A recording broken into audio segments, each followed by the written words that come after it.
If you can tell me what you want, I can tell you how to get it. The problem with the great majority of individuals is not with their ability to achieve their goals in life, but rather with the failure to understand two factors vital to successful living. The first is to make the decision as to what it is we want enough to give it most of our attention until it's been achieved, and to clearly define it. And the second is to fully understand that we have the ability to achieve this goal, or we wouldn't want it in the first place. The next vital rule to successful living is to understand we can achieve nothing without paying the price. Now, what is that price? Well, it's many things. First, it's understanding emotionally, as well as intellectually, that we literally become what we think about, that we must control our thoughts if we're to control our lives. It's understanding fully that, as ye sow, so shall ye reap. My old friend Dr. Norman Vincent Peale put it this way: "This is one of the greatest laws in the universe. Fervently do I wish I had discovered it as a very young man. It dawned upon me much later in life, and I found it to be one of the greatest, if not my greatest discovery outside of my relationship to God. The great law, briefly and simply stated, is that if you think in negative terms, you will get negative results. If you think in positive terms, you will achieve positive results. That is the simple fact," he went on to say, "which is at the basis of an astonishing law of prosperity and success. In 3 words, believe and succeed." George Bernard Shaw said, "People are always blaming their circumstances for what they are. I don't believe in circumstances. The people who get on in this world are the people who get up and look for the circumstances they want, and if they can't find them, make them." Well, it's pretty apparent, isn't it? And every person who discovered this for a while believed that he was the first one to work it out. We become what we think about. Now, it stands to reason that a person who's thinking about a concrete and worthwhile goal is going to reach it, because that's what he's thinking about, and we become what we think about. Conversely, the man who has no goal, who doesn't know where he's going, and whose thoughts must therefore be thoughts of confusion and anxiety and fear and worry, becomes what he thinks about. His life becomes one of frustration and fear and anxiety and worry. And if he thinks about nothing, he becomes nothing. You are at this moment the sum total of your thoughts to this point, for there is nothing else you can be. And 5 years from now, you can be and have anything you set your entire mind and heart upon. So decide now. What is it you want? Plant your goal in your mind. It's the most important decision you'll ever make in your entire life. What is it you want? Do you want to be an outstanding salesman? A better worker at your particular job? Do you want to go places in your company? In your community? Do you want to get rich? All you've got to do is plant that seed in your mind, care for it, work steadily toward your goal, and it will become a reality. It not only will, there's no way that it cannot. Secondly, it's cutting away all the fetters from the mind and permitting it to soar as it was divinely designed to do. It's the realization that your limitations are self-imposed, and that the opportunities for you today are enormous beyond belief. It's rising above narrow-minded pettiness and prejudice. Thirdly, to use all your courage to force yourself to think positively on your own problem, to set a definite and clearly defined goal for yourself, to let your marvelous mind think about your goal from all possible angles, to let your imagination speculate freely upon many different possible solutions, to refuse to believe there are any circumstances sufficiently strong to defeat you in the accomplishment of your purpose, to act promptly and decisively when your course is clear, and to keep constantly aware of the fact that you are, at this moment, standing in the middle of your own acre of diamond. Have you ever wondered why so many men work so hard and honestly without ever achieving anything in particular, and others don't seem to work hard and yet seem to get everything? They seem to have the magic touch. You've heard them say that about someone. Everything he touches turns to gold. And have you ever noticed that a man who becomes successful tends to continue to become successful? And on the other hand, have you noticed how a man who's a failure tends to continue to fail? Well, it's because of goals. Some of us have goals, some don't. People with goals succeed because they know where they're going. It's that simple. Think of a ship leaving a harbor, and think of it with the complete voyage mapped out and planned. The captain and crew know exactly where it's going and how long it'll take. It has a definite goal. Now, 9,999 times out of 10,000, it will get to where it started out to get. Now, let's take another ship, just like the first, only let's not put a crew on it or a captain at the helm. Let's give it no aiming point, no goal, no destination. We just start the engines and let it go. I think you'll agree with me that if it gets out of the harbor at all, it will either sink or wind up on some deserted beach, a derelict. It can't go anyplace because it has no destination and no guidance, and it's the same with a human being. I want you to write on a card what it is you want more than anything else. It may be more money. Perhaps you'd like to double your income or make a specific amount of money. It may be a beautiful home. It may be success at your job. It may be a particular position in life. It could be a more harmonious family. Each of us wants something. Write down on your card specifically what it is that you want. Make sure it's a single goal and clearly defined. You needn't show it to anyone, but carry it with you so that you can look at it several times a day. Think about it in a cheerful, relaxed, positive way each morning when you get up, and immediately you have something to work for, something to get out of bed for, something to live for. As you look at it, remember that you must become what you think about, and since you're thinking about your goal, you realize that soon it will be yours. In fact, it's yours really the moment you write it down and begin to think about it. Don't concern yourself too much with how you're going to achieve your goal.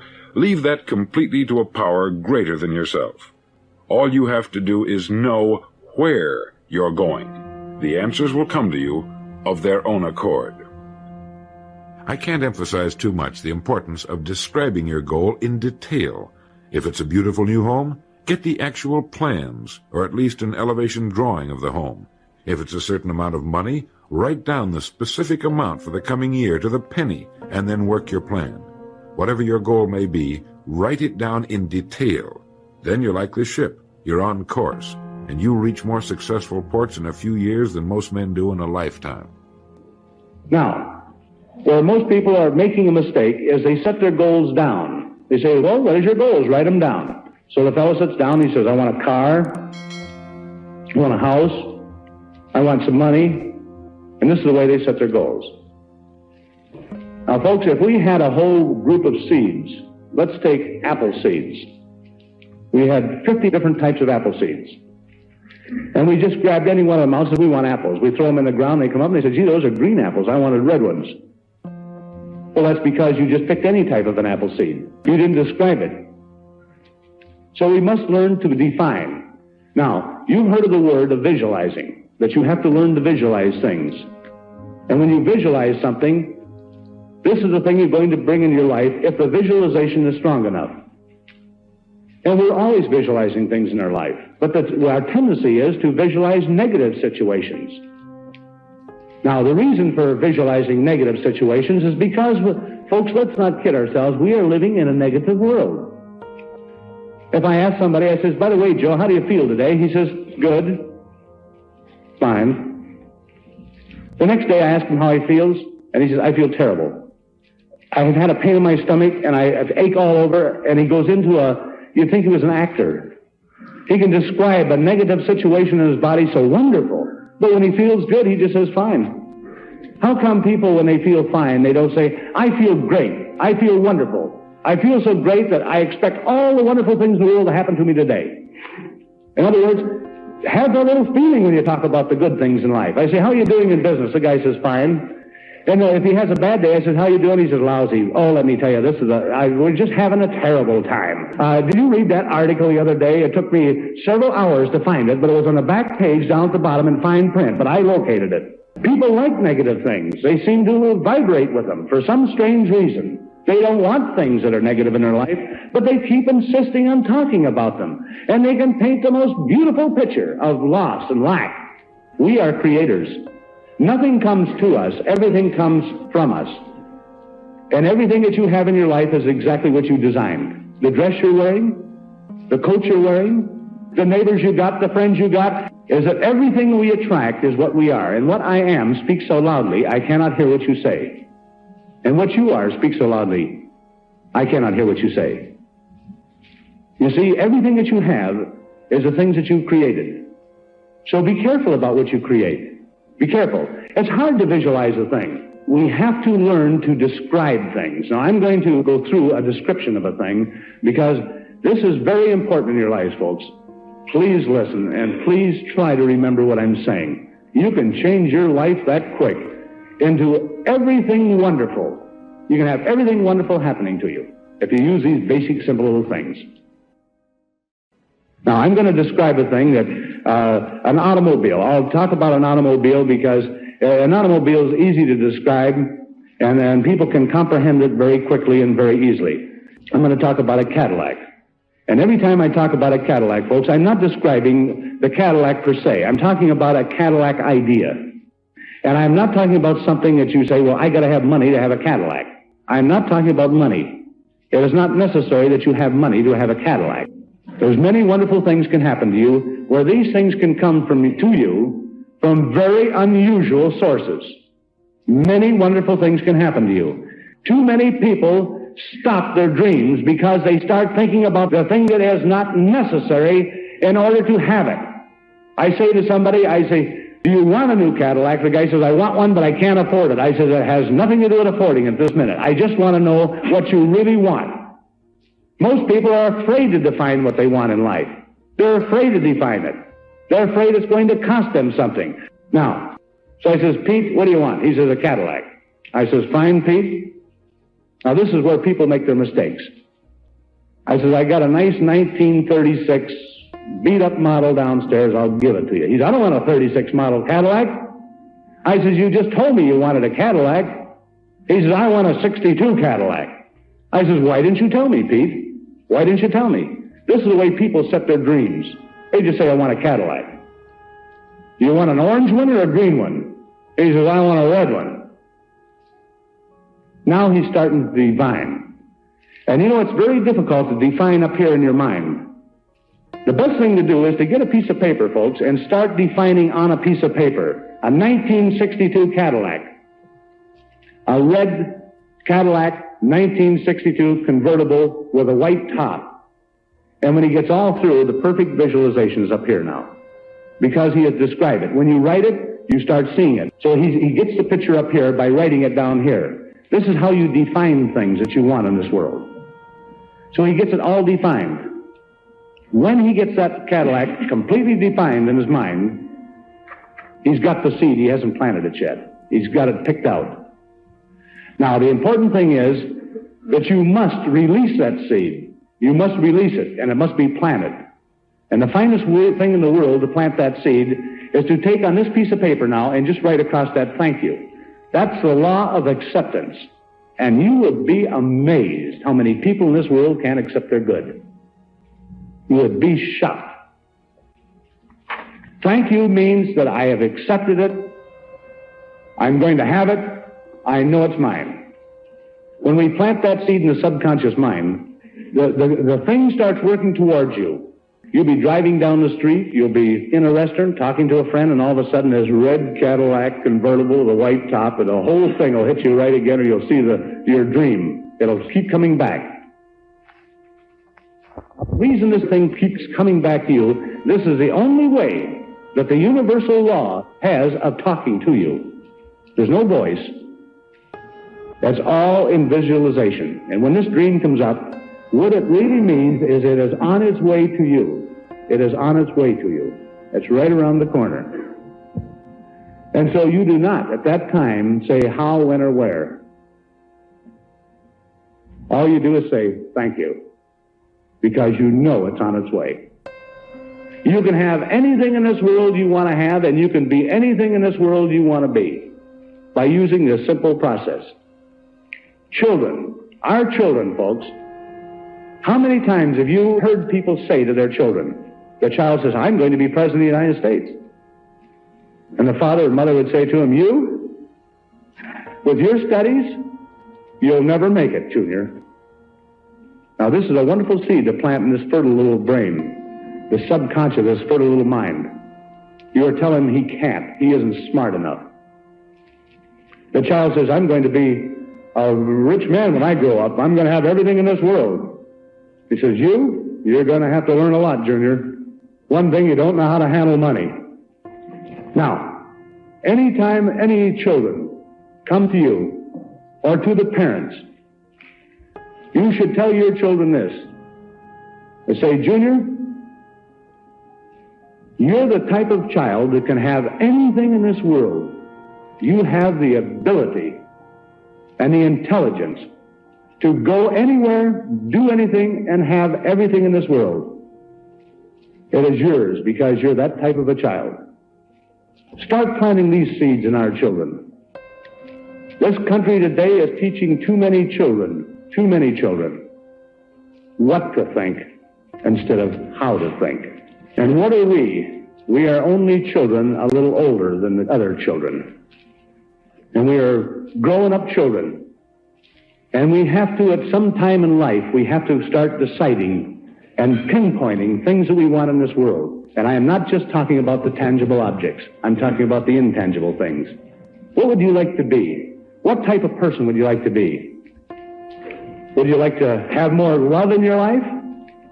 Well, then you must learn to give love. You'll never have anything without giving. Everything I give, I receive back, multiplied. If I have a lot of hate in my life, I'm giving hate out. And so if I don't want hate coming in my life, I should not be giving it out. If I don't want people to talk about me, I shouldn't be talking about people. Everything that I send out, I get back with feeling. Every thought I think, I don't get because I did not plant my seed properly. I did not have a true visualization. And I'm saying this, that you analyze this yourself and ask yourself this basic question. Do you know what you want in life? If I was to ask you right now, what do you really want? What are the tangible objects that you want in this world? The things that you can feel and touch and smell. What are these things that you want in life? And you know, folks, the amazing thing, I doubt if there's 2% of the people in this room could tell me and describe it and just like that come right out and say it. You don't know exactly what you want. And this is why, folks, that you know what happens? We get a lot of things that's left over from the people who know what they want. That's why we do not get the things. We haven't defined it. We do not know exactly what we want. So what is it that you want? Define it. Write it down. Pinpoint every drop of that dream that you have in your mind. Define it so clearly on that piece of paper that you can completely see it in your mind. Expect wonderful things. Be a creator of ideas. Let's not be moons, the reflector of ideas. Let's be suns. Let's be the creator of the light. Let's be the creator of the ideas. Because we all have the capacity. You know, that the guardian of the gate is the conscious mind. This guardian can at any time let any thought through to the subconscious mind at once. Any thought at any time. We are thinking human beings. We have the capacity to think of anything in this world we can think of. But we do not have the capacity to think of nothing. Now you try to imagine what nothing is. Try to get a thought of that. There is absolutely no way. So that means that we are thinking human beings and there's thoughts flying through our mind continuously. A steady flow of thoughts all the time coming through the mind. Now where do these thoughts come from? All of a sudden you say, gee, that just must have come out of the clear blue sky. It must have come out of clear blue to me. You didn't think of it. In fact, it might be something you didn't even know about. And the thought comes through and you say, well, that's kind of ridiculous, isn't it? That couldn't happen to me. And so you throw that thought aside. And if it's a good thought, why not accept it and stop it and analyze it and accept it and let it happen to you? And these thoughts are coming through our mind all the time. But a negative thought comes through and it stops there for a minute and say, boy, that's a good negative thought. I'll have to stop and analyze that one. And you start thinking about it and pretty soon you get a frown on your face and you think about it a little more and you create a beautiful picture. And all of a sudden you put that down in the subconscious. You say, boy, there's another bad thing's going to happen to me. Have you ever caught yourself thinking about something you didn't want to think about and you've been thinking about it for 5 minutes? And all of a sudden you say, what am I thinking about that nasty thing for? We do it all the time, folks. But we can stop now anytime we want. And we can change that thought and put in a good thought. If you don't want to think about oranges, change the thought and think about bananas if you want. If you don't want to think about lack, change the thought and think about prosperity. If you don't want to think about hate, think about love. If you don't want to think about anything that is negative, put a positive idea in your head. And you know what happens? And you can analyze it, and you can just dream about it and everything else, and get all these seeds planted properly, and have all these wonderful things happen. Get 20 wonderful seeds planted. Get them written down, defined. Thank you. Plant them into the subconscious mind, put it away, and every time it comes back into the mind, and the law is saying it's on its way, you just say thank you. Don't analyze it because it's already planted. Just say thank you and go on. And have 10, 15, 20, 30 of these wonderful seeds planted, and folks, you'll walk on air, and you'll have miracles happen in your life. And don't be afraid to do this. If your wife isn't in harmony with the wonderful things that you want to happen to you, or if the husband isn't in harmony with you, or if the children aren't, or your friends aren't, you don't have to show them. Plant your seeds privately then, and put them away privately, and plant them deep. And all these wonderful things will happen, and say, you know, the one thing about that person, I don't know what happened to him, but man, oh man, everything they touch turns to gold. And that's the reason. That's the reason, folks. The planting properly of your seeds. There is nothing commonplace in the world except the mental attitude of man. Charles Birchfield penned those words, and they were published in the book Peter's Quotations. There's nothing commonplace in the world except the mental attitude of man. The other day, it was late afternoon, I was sitting on our terrace relaxing with a cup of coffee when I noticed the moon. It seemed nearly full and was quite high in the southwestern sky, even though it was a bright, clear day late in the afternoon. As I looked at that strange dead planet that's held in its orbit by Earth's gravity, I wondered and marveled that it shows us only one side. Since the earliest days of astronomy, we have seen just the one side of the moon. The moon has never revolved an inch, apparently. And I realized how amazing that was. How, I wondered, could a body the size of the moon and in orbit around its larger parent not turn? It hangs in a vacuum of space. It moves about the Earth, and it travels with us on a high-speed journey around the wheel of our great galaxy. Yet it doesn't turn, not a centimeter, in 1,000 years. Incredible. And I thought about the universe and the star whose death we recently observed. The star had died in a great flare of light 170 million years ago. It had taken 170 million years, traveling at the speed of light, for the explosion to reach our searching telescopes. I read about the event in the Smithsonian magazine, and the article pointed out that after the explosion, the star would fall back upon itself in such a way and of such density that a teaspoon of matter at the core would weigh 100 million tons. A teaspoon-sized bit of matter, of a density that would cause it to weigh 100 million tons. I tried to imagine something an inch long by a half-inch wide, weighing 100 million tons, all part of our universe. Everywhere we look at nature, our minds are boggled, and when we think in terms of the vastness of the universe, we realize how infinitesimal we human creatures truly are. I read somewhere that there are creatures so small, they live in the intestines of no-see-ums, those tiny flying creatures that can be such an annoyance on a hot day when we're fishing or trying to enjoy a sandwich. That's what we're like, you might say, when compared to the vastness and the wonder of the universe. No, there's nothing commonplace in the world, except the mental attitude of man. Our attitudes are the result of choice. Each of us chooses his or her attitude. In the book of Proverbs we read, "As one thinks in one's heart, so one is." We are what we think in our hearts, which means our deepest thoughts, our habitual way of seeing ourselves, which in turn seems to be based on the feedback we've received from our environment. As a small child, I learned that people can get used to anything. I found people who worked in circuses who were bored and appeared unhappy. I couldn't imagine how anyone could work in a circus and be bored. As a youngster, I used to visit the docks where the freighters tied up. I'd watch the men on those ships and envy them their travels to the far, interesting places of the earth. But they seemed blasé about the whole thing. A human being can grow accustomed to and take for granted the most wonderful and astonishing things. Not just the miraculous world about him, but his work as well, and the people with whom he works and the people with whom he lives. After a while, the glow, the radiance seems to fade, even from the most wonderful and delightful aspects of life.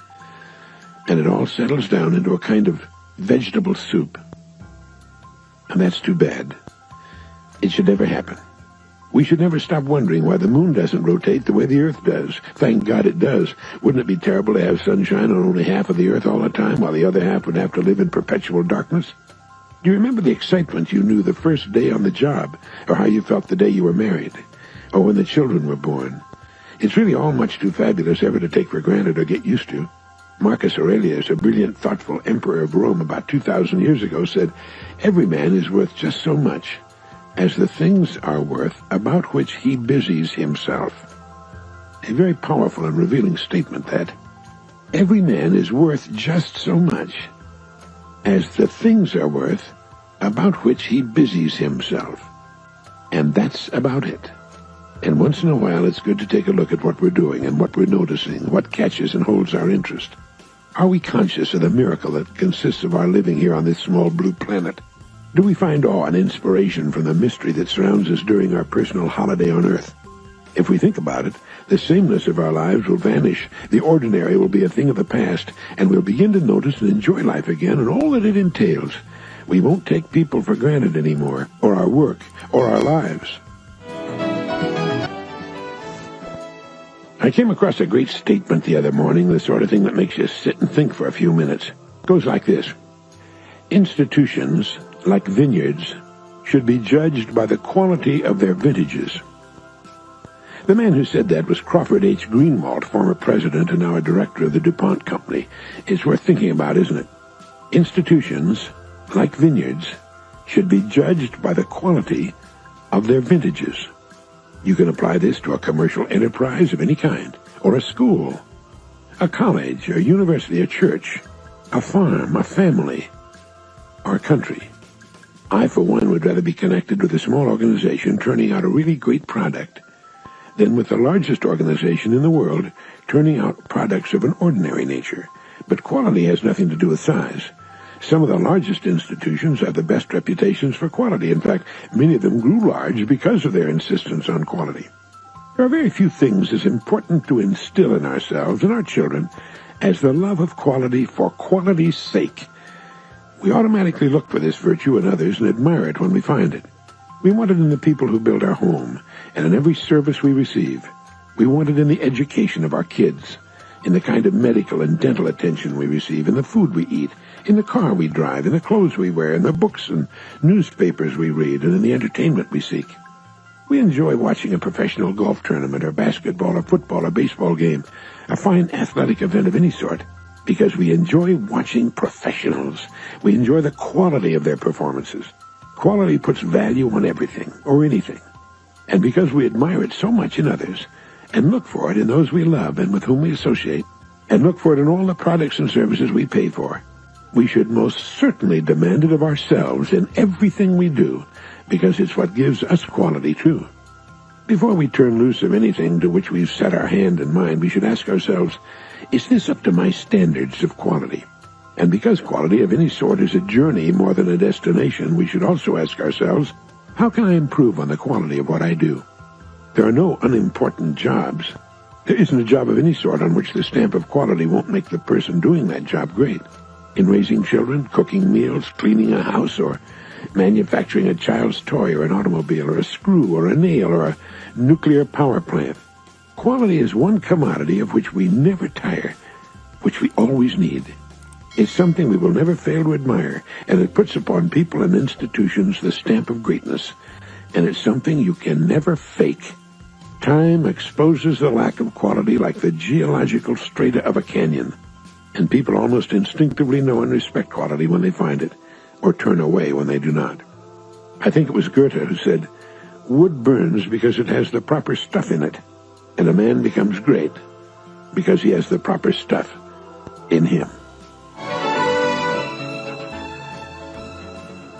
I think that the most fortunate adults are those who are living well today but who knew a deprived childhood. It's also true, I think, that the most creative people are those who had a rough time as kids. Children raised in poverty, or if not poverty, at least on the wrong side of the tracks, must fall back on their imagination for enjoyment. Their lives are filled with daydreams. Their imaginations become wonderfully active. In an instant, their bleak surroundings can vanish, and in the warm, sunny world of their minds, all sorts of wonderful things can happen to them. It's been my experience that adults who have been very well off all their lives tend to be less interesting than those who knew a certain amount of privation as youngsters. They also seem to be a little more bored with life, less happy than those who now find great interest in having things they didn't have as children. Now, we all want our kids to have the things we didn't have as youngsters, I suppose, but I think it's more for our enjoyment than theirs. Kids really couldn't care less. It seems that all a child needs for good, healthy growth, assuming an adequate diet, is love in the family. If that's there, nothing else seems to matter much. During World War II, it was decided to remove many thousands of small children from war-ravaged London to protect them from the bombing.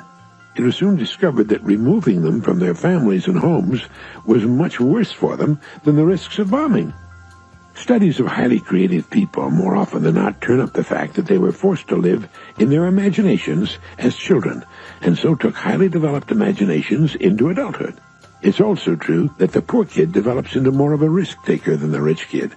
It may be because he simply has less to lose, but it's also a fact that the better off a family becomes, the more conservative it tends to become, the less chances it's willing to take. Eric Hoffer was right when he said there's a conservatism of the very poor that's as rigid as the conservatism of the very rich, which is an interesting subject, incidentally. But out of 100 people, there will be 1 or 2 who are sufficiently discontented with things, as they are, to do something about it. And the poor kid will take bigger risks than the rich kid. There's a good and bad to everything. Poverty gives to a person almost complete freedom or time, but he lacks the money to do the things he wants to do. A lot of money, on the other hand, diminishes freedom or time. Even with the money to do the things he could not do as a poor youngster, his responsibilities now restrict him in other ways as rigidly as before. The president of a great corporation died. When they went through his desk in his massive plush-paneled office to clean out his things, they found an old fishing line with a bobber and rusty hook wrapped around a stick. Somehow he hadn't done enough of it. With the top job in the company, the clubs and civic things, the professional associations, the crises on the job and at home, he hadn't had the time to just go sit on a bank and fish for a while. Under almost all conditions, there's a world to be enjoyed, but the most fortunate people seem to be those who knew a certain amount of privation as youngsters. Here's a real shocker for you. One psychiatrist has estimated that as high as 90% of all marriages are endured but not particularly enjoyed. That's the sort of indictment which, if true, could cause a person to turn in his membership card in the human race. Even if that psychiatrist is 50% correct, it's a heck of a thing to contemplate. But do you know the reason for the negative reaction on the part of so many people toward the highly touted bliss of matrimony? Take a guess. What's causing this dismaying lack of enthusiasm on the part of married couples?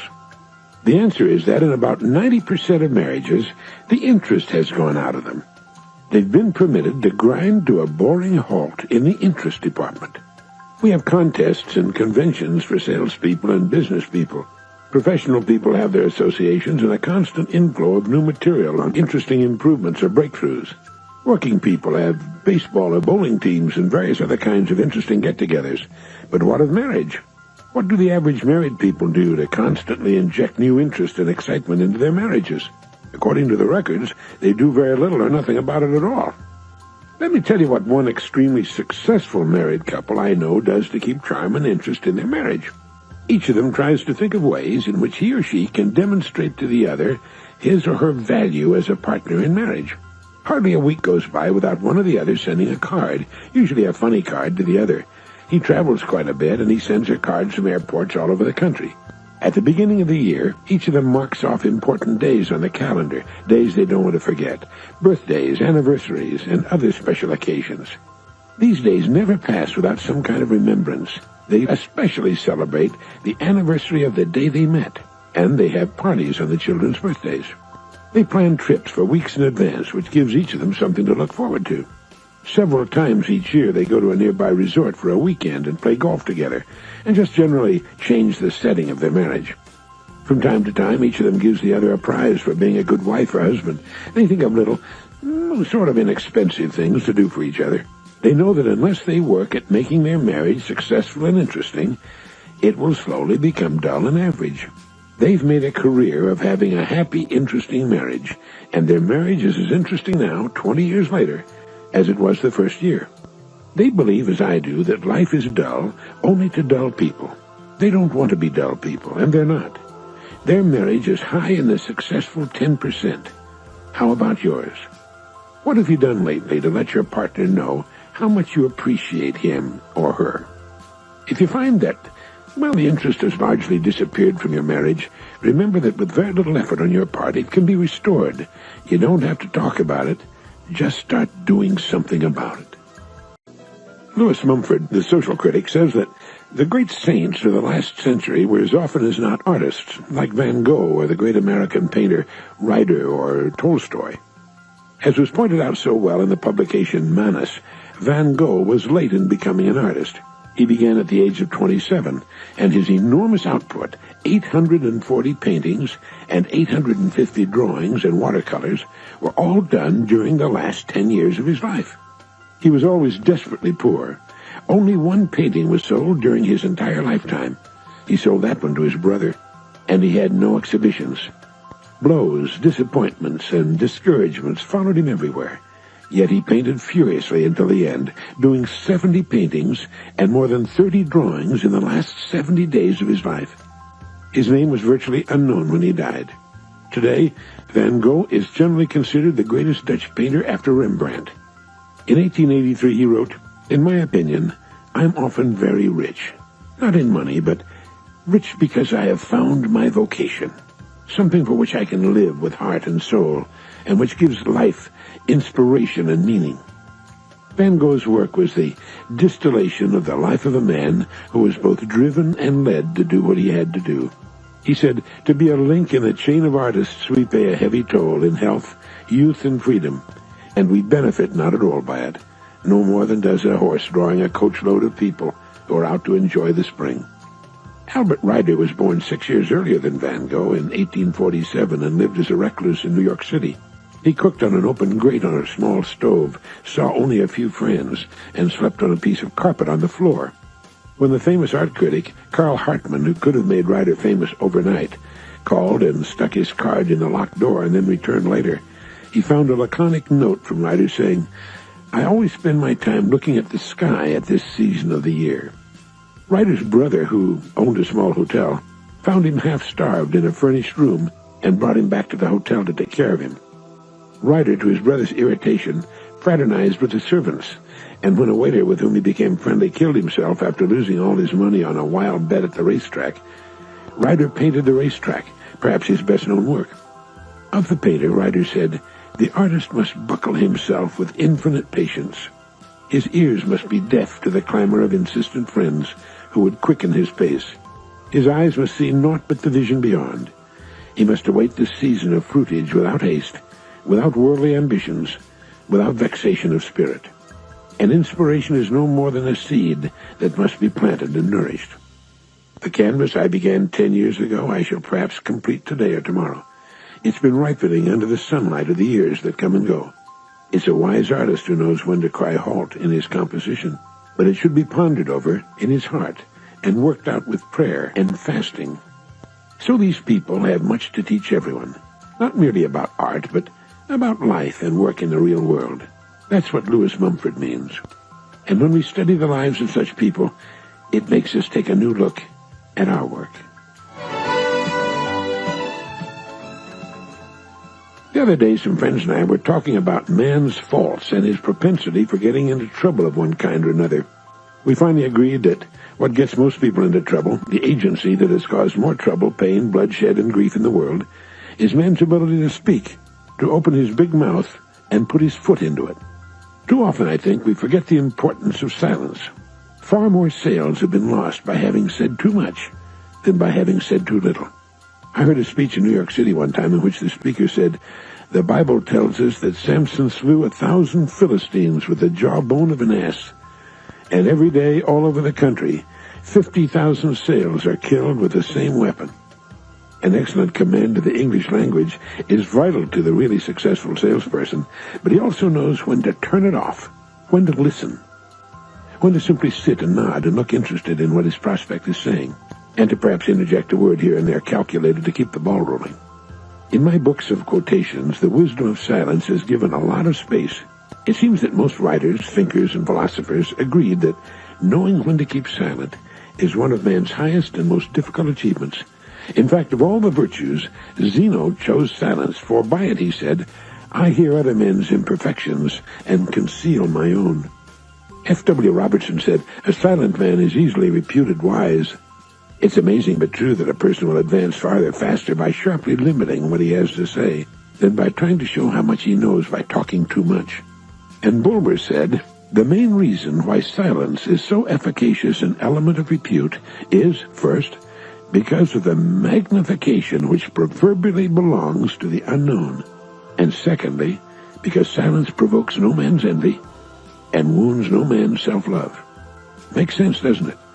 Most of the embarrassing moments we can remember and the pain we've inflicted on others and ourselves have come about because we didn't have enough sense or self-control to merely keep silent instead of speaking.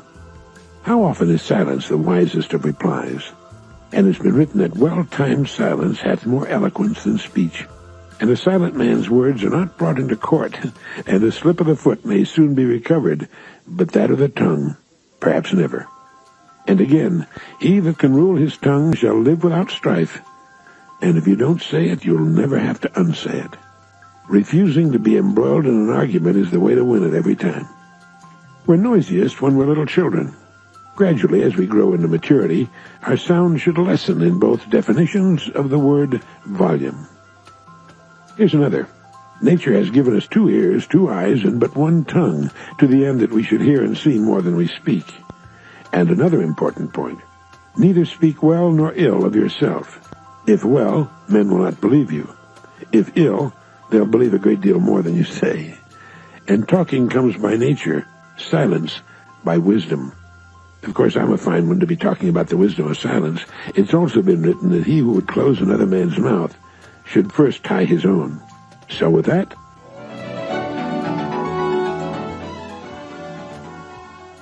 in one of Sidney J. Harris's columns, I read that an advertising copywriter was fired from his job for dozing at his desk during work hours.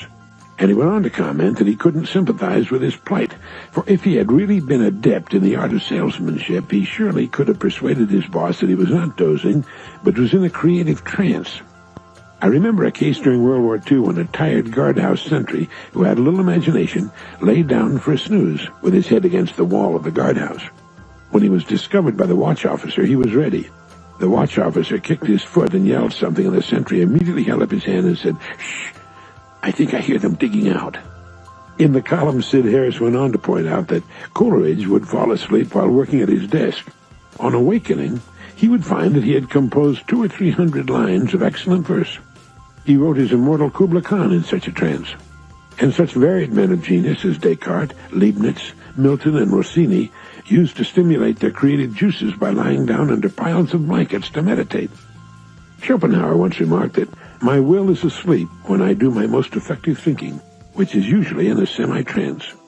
And Carlyle, in praising slumber, said, the unconscious is the maker of creative power, the conscious that of mere skill. Sir Walter Scott, that prolific novelist, would often retire at night, having vainly sought an idea for hours, and the idea would promptly greet him the next morning upon arising. I've had that happen. Likewise, Pascal used to lay paper and pencil at his bedside. On many nights he would awaken and start scribbling his famous Pensées. Tartini, the Italian musician, composed his Devil's Trill Sonata while asleep, and some of Schubert's sweetest melodies came to him in dreams. Voltaire one night dreamed an entire canto of his epic poem, La Henriade, in an entirely different and improved version from the one he had written the preceding day. Condorcet, the brilliant French mathematician, had the same fruitful experience with mathematical formula. Diogenes Laertius, the Greek historian, mentions a Stoic philosopher who composed and corrected philosophical treatises while he was sleepwalking. But why go on? That copywriter deserved to be fired not for dozing at his desk, but for failing to impress upon his superiors the ancient, noble, and highly creative precedents he was following. How could he sell toothpaste or detergents if he couldn't sell his own working habits? It was a very good column, and very true. If you're a structural steelworker, dozing can be fatal. But if you're in a creative pursuit, if you're stock